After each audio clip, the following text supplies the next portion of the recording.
Have you ever heard the saying, "Good things come to those who wait"? Well, in ancient Vietnam, there was a story that took this idea to a whole new level. It's a tale of a hard-working young man, a greedy landlord, a beautiful girl, and a seemingly impossible task.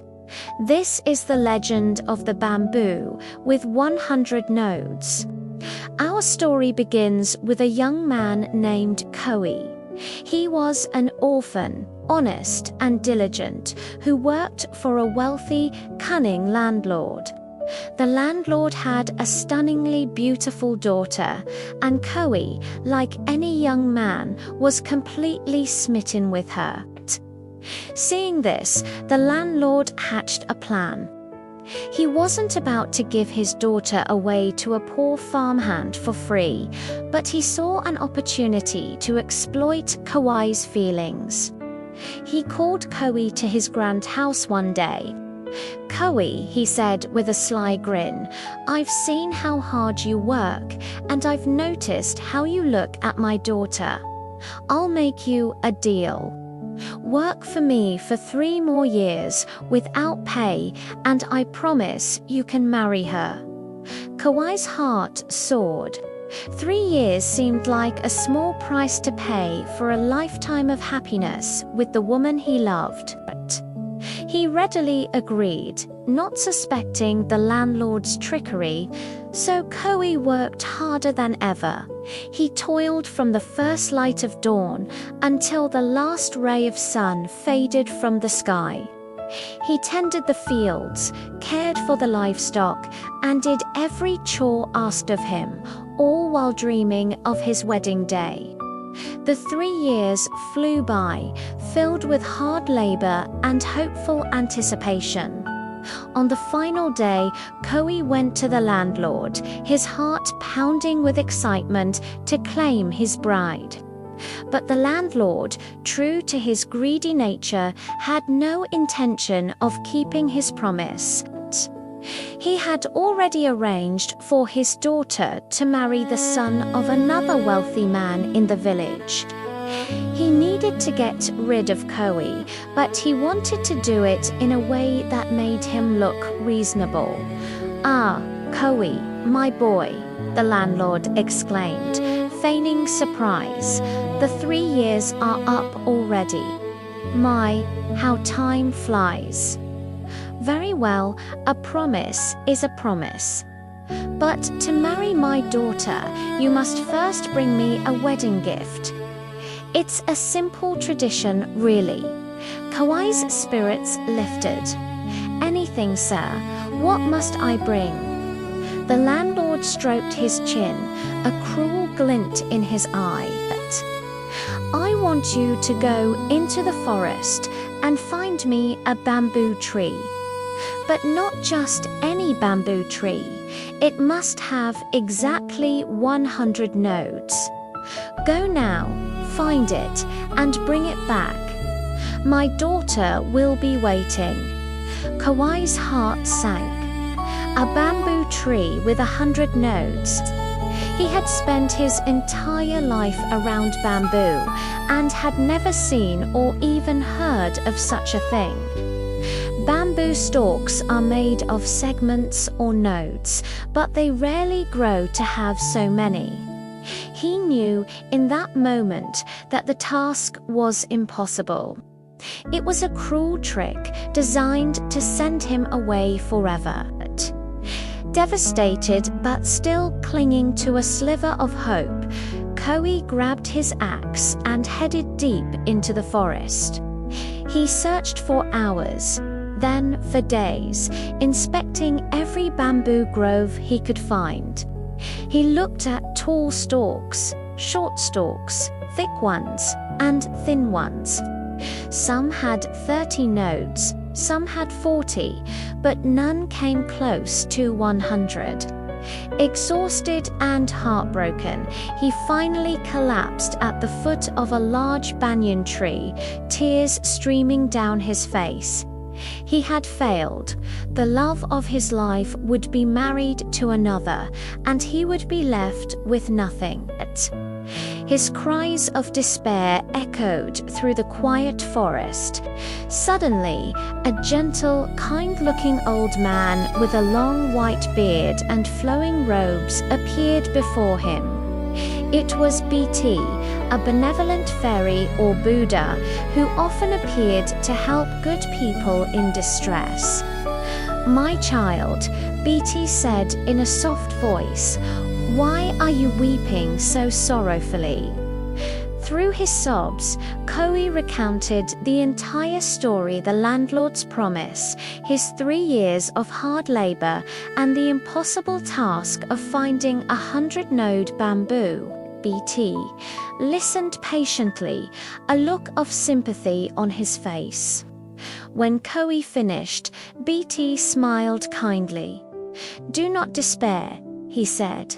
"Your honesty and hard work have not gone unnoticed. Go and cut down 100 individual bamboo nodes. Then bring them all back to this spot."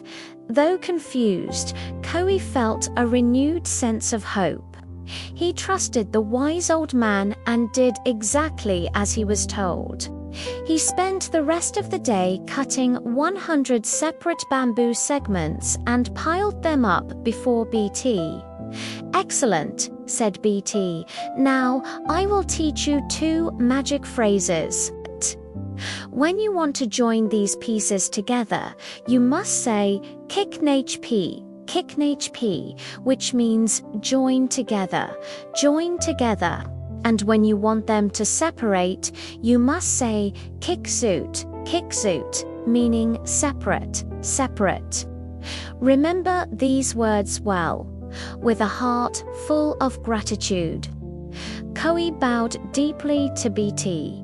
He then turned to the pile of bamboo nodes and chanted, "Kick-NHP, kick-NHP." In an instant, the 100 pieces flew together, forming one long, perfect bamboo stalk with exactly 100 nodes. It was a miraculous sight. But there was a problem. The bamboo stalk was now incredibly long, far too long to carry out of the dense forest.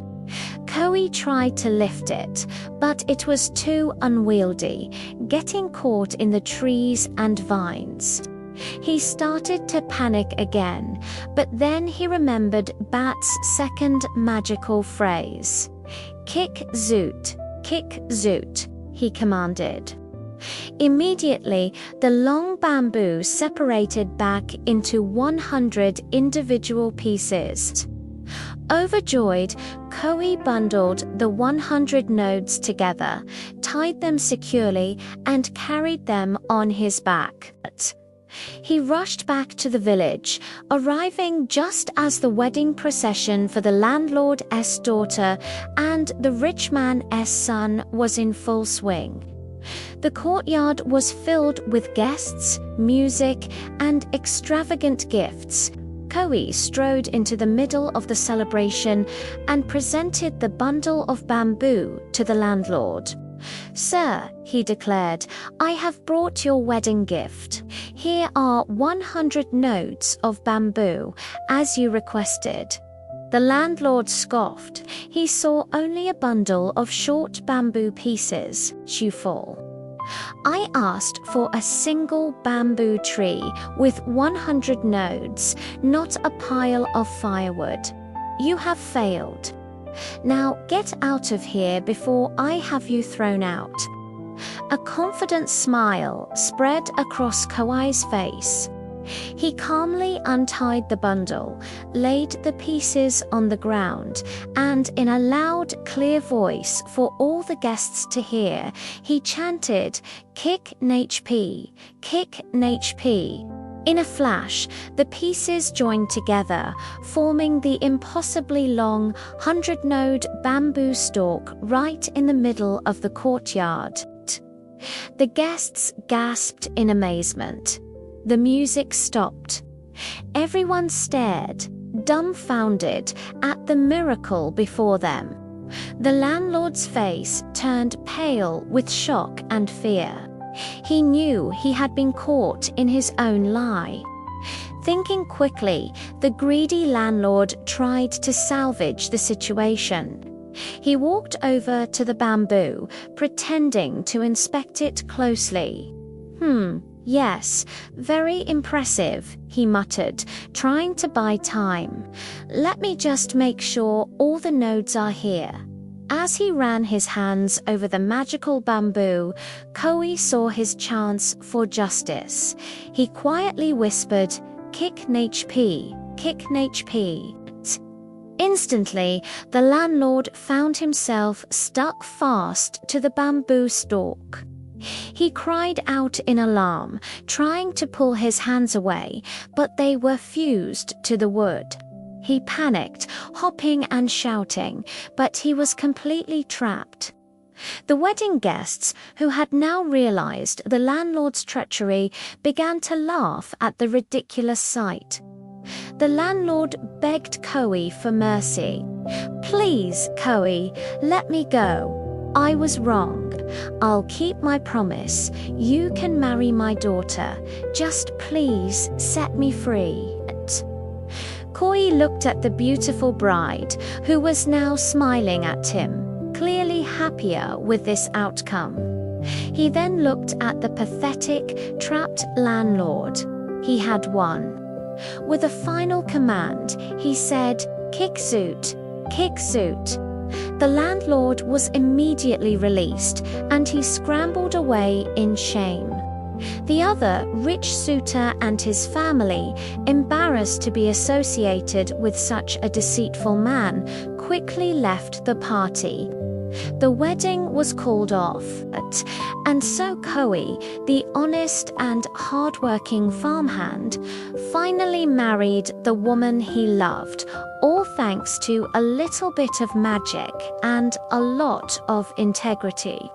And that is the legend of the 100-node bamboo, a story that has been told for generations in Vietnam to teach a valuable lesson, that greed and deceit will eventually be punished, while honesty and kindness will always be rewarded in the end.